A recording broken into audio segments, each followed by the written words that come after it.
যেহেতু নবী আল্লাহ পাকের সবচাইতে কাছের মানুষ, দায়িত্ব দিয়েছেন অনেক বেশি, অনেক বড়।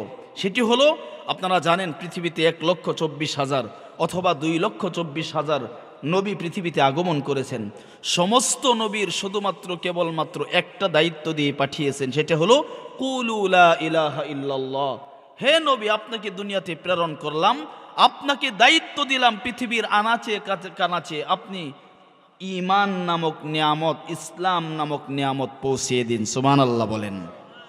আমার নবীরও একটাই কাজ ছিল, এজন্য পৃথিবীতে আল্লাহর পয়গম্বর এসে ঈমানের দাওয়াত দিয়েছেন, ঈমানের জন্য কষ্ট করেছেন। আল্লাহর রাসূল তো ঈমানের জন্য কষ্ট করেছেন তো বটেই, পৃথিবীতে অন্যান্য মানুষগুলো ঈমানের জন্য কষ্ট করেছেন। নবী সাহাবায়ে কেরাম আপনারা নাম শুনেছেন, সাহাবী নাম শুনেছেন না আপনারা?